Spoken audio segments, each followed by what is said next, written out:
আজকে আমরা যেতে চলেছি নর্থ বে আইল্যান্ড আর রস আইল্যান্ডে। রস আইল্যান্ডটাকে বলা হয় নেতাজি সুভাষচন্দ্র বোস আইল্যান্ড। ওখানে জাপানিজ বাংকার থেকে শুরু করে আরও অনেক ঐতিহাসিক জিনিসপত্র আছে যেটা আমরা দেখতে পাবো। এর আগের ব্লগে তোমরা দেখতে পেয়েছিলে সেলুলার জেল এবং তিরাঙ্গা মেমোরিয়াল, যেখানে 1943-তে নেতাজি সুভাষচন্দ্র বোস প্রথম পতাকা উত্তোলন করেছিলেন। তো তোমরা এই জিনিসগুলো দেখার জন্য আমার চ্যানেল এপিকার জার্নিসে দেখে নাও। ওখানে একটা প্লেলিস্টও তৈরি আছে, ওখানে তোমরা আমার কলকাতা থেকে আন্দামানের কিভাবে আমি গেলাম সব ডিটেলস তোমরা সব ওই দুখানা ব্লগ দেখতে পাবে। তো আজকে এই ব্লগে এসে গেছি এখন গান্ধী ওয়াটার স্পোর্টস কমপ্লেক্সে। তো এখান থেকে আমি ফেরি বুক করে অলরেডি আগে ফেরি বুক করে নিয়েছি, যেটা করেছি বুক মাই বোট থেকে। তোমরা যদি তার লিঙ্ক চাও সেটা আমি তোমাদের কমেন্টে দিয়ে দেবো, তোমরা কমেন্ট করো, আমি তোমাদের দিয়ে দেবো লিঙ্কটা। আর এখান থেকে বুক মাই বোট থেকে বুক করেছিলাম। আমরা এখন যাব স্পিড বোটে করে, সেই জন্য সবাইকে লাইফ জ্যাকেট ওরা পরিয়ে দিচ্ছে। ওরা খুবই দায়িত্ব সহকারে আমাদের স্পিড বোটে করে নিয়ে গিয়েছিলো। তাই তোমরা চাইলে বুক মাই বোট থেকেই বুক করো। বুক মাই বোটে ওরা একটা নাম্বার প্রোভাইড করে দেবে, ওখানে কল করলেই তোমরা ওখানে ওনাদের পেয়ে যাবেন এবং ওনারা তোমাদের নিয়ে যাবেন। তো এখন এসে গেছি নেতাজি সুভাষচন্দ্র বোস দ্বীপে এসে গেছি। এইটাকে রস আইল্যান্ডও বলা হয়। এইখানে কোনো অ্যাক্টিভিটি করা যাবে না, এখানে সব ঐতিহাসিক জিনিসপত্র, যেমন জাপানিজ বাংকার রয়েছে, জাপানিজরা এলে এখানে এসে লুকোতো। তো এই রকম বিভিন্ন ঐতিহাসিক জিনিস তোমরা এখানে দেখতে পাবে। এখানে আমরা করে নিয়েছিলাম হচ্ছে গাড়ি। এখানে যদি তোমরা ওরকম একটা ছোট গাড়ি করে নাও, সেই গাড়ি করেই তোমাদের গাইড অলরেডি গাড়ির সাথেই ওরা প্রোভাইড করবে। পার হেড 80 টাকা করে, পার পার্সন 80 টাকা করে প্রত্যেক জনের জন্য দিতে হবে। তো তোমরা যতজন চাইবে 80 জন করে দিয়ে দেবে এবং একটা গাড়িতে 8 জন 9 জন করে ওরা নিয়ে যাবে। এরকম দেখো, এই দেখো জাপানিজ বাংকারের ভেতরটা পুরো অন্ধকার, ভেতরে আলো ঢুকছে না, একটুখানি খালি খুবলো আছে যেটা দিয়ে আলো ঢুকছে।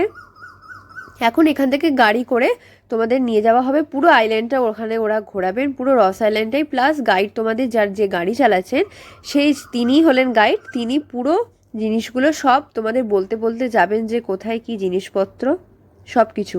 আর এখান থেকে কি সুন্দর সামনে পুরো জল দেখা যাচ্ছে।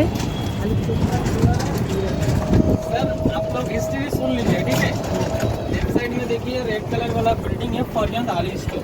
फॉर्जन आली स्टोर ब्रिटिश टाइम में राशन शॉप था, ग्रॉसरी का बना हुआ इस आइलैंड का ये फर्स्ट राशन शॉप यहाँ पे था, ये फॉर्जन आली का शॉप।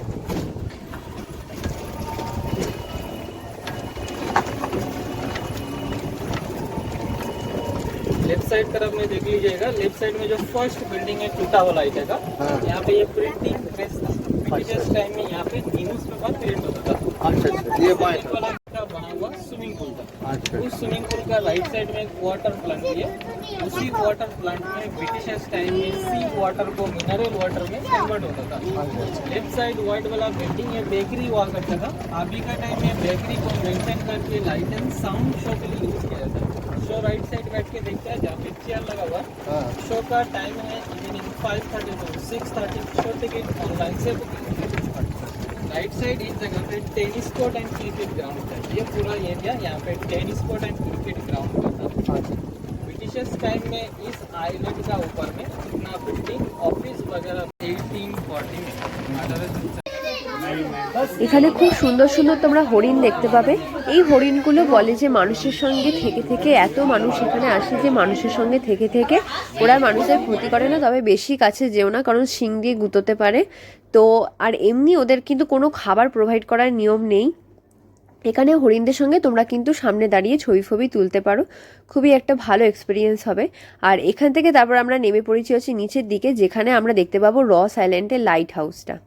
এখানে রস আইল্যান্ডের লাইট হাউসের জন্য তোমরা আরও সিঁড়ি দিয়ে নিচে নেমে যাবে। কি সুন্দর জায়গাটা, একবার তোমরা আন্দামানে গিয়ে নিশ্চয়ই নিচে নেমো। কিন্তু অনেকেই নিচে নামছে না, অনেকেই ওপর থেকেই ব্যাক করে যাচ্ছে, বাট আমি বলবো যে এই জায়গাটা তোমরা নিশ্চয়ই এসো, একটা দুর্দান্ত এক্সপিরিয়েন্স হবে। সুন্দর সামনে পুরো জল আর দূর থেকে লাইট হাউস। এখানে অনেক ভালো ভালো কিন্তু যারা ছবি তুলতে ভালোবাসে, ভিডিও তুলতে ভালোবাসে, এখানে কিন্তু খুব ভালো ভালো ছবি আর ভিডিও হবে।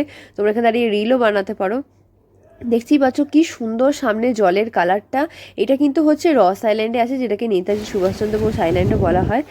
দেখতে পাচ্ছ মাঝখানে একটা ব্রিজ মতো তৈরি হয়ে গেছে, আর দুদিকে শুধু অসদূর সমুদ্র তোমরা দেখতে পাবে। চারিদিকে শুধু জল আর জল, মাঝখানে একটা দূরে সুন্দর ব্রিজ থেকে যেন সেই সিনেমার মতো একটা দৃশ্য। এখানে সবাই এখানে ছবি ফবি তুলছে। সুন্দর একটা সামনে দিয়ে মাঝখান দিয়ে একটা সরু ব্রিজ আছে। ব্রিজটা বেশি মোটা না, একদম সরু ব্রিজ আছে। সেই ব্রিজ দিয়ে সোজা গেলেই হচ্ছে লাইট। এই দেখো সবাই কি সুন্দর হরিণের সাথে এখানে ছবি তুলছে, আদর করে দিচ্ছে।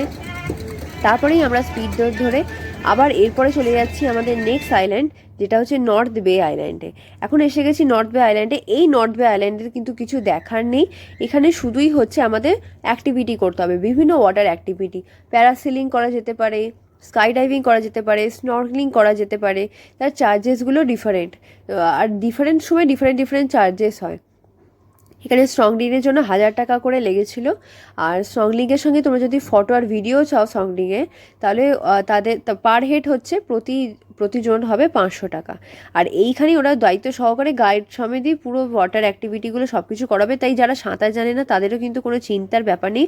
ওই দেখো সামনে স্কুবা ডাইভিং করছে। এখানে আমার মা আর বোন স্নর্কলিং করছিল।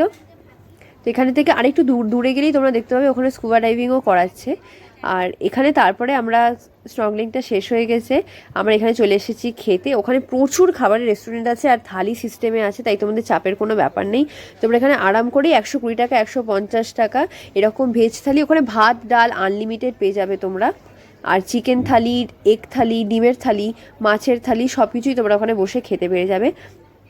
আমি নিয়েছিলাম সঙ্গে ভাত, এই দেখো পাঁপড় দিয়েছে, একটা চচ্চড়ির মতো দেবে, আলু সবজির একটা তরকারির মতো, সঙ্গে একটুখানি চাটনি দেবে। আর সঙ্গে আমি নিয়েছি হচ্ছে এক থালি। এখানে ভাত আর ডালটা তোমরা আনলিমিটেড, আর যদি কোনো তরকারিও চাও সেটাও কিন্তু আনলিমিটেড তোমরা পাবে। তাই পুরো পেট পুরেই খাওয়া হয়ে যাবে। এইটা একটু ভাত একটু ডাল আর সাম্বারের মতো খানিটা করছিল, খেতে কিন্তু খাবার খুবই ভালো ছিল। এক থালি নিয়েছি। আর এখানে তোমরা ভাত ডাল যা চাইবে সব কিন্তু আনলিমিটেড, তাই পেট ভরে পুরো খেয়ে নিতে পারবে আরাম করে। এরপরেই আমরা রওনা দিলাম আবার ফেরতে যাবার পথে। তারপরে ওখান থেকে ফেরত এসে ঠিক আমরা ওই স্পিড বোটে করেই উঠলাম, ওনারাই দায়িত্ব সহকারে এসে আমাদের ছেড়ে দিল সেই গান্ধী ওয়াটার স্পোর্টস কমপ্লেক্সে। ওখানে মারিনা পার্ক আছে, ওখানেই ছেড়ে দিয়েছে। তারপরে ওই দিনটা আমাদের চলে এসেছিলাম 4-5 নাগাদ করে। তারপরেই আমরা ভাবলাম যে এসে যাই হচ্ছে করভিনস্কোপ বিচে। এসে গেছি করভিনস্কোপ বিচে। এখানেও কিন্তু প্রচুর ওয়াটার অ্যাক্টিভিটি হয়, অনেক কাপেলরা এসেছে এখানে ওয়াটার অ্যাক্টিভিটি করতে। যারা আন্দামানে হানিমুন করতে এসেছে তারা প্রচুর ওয়াটার অ্যাক্টিভিটি হচ্ছে এখানে, জেট সি থেকে শুরু করে স্পিড বোট থেকে শুরু করে তোমার সব অ্যাক্টিভিটি করতে পারবে। আমার চ্যানেলটাকে সাবস্ক্রাইব করে নাও আরও দারুণ ব্লগ দেখার জন্য।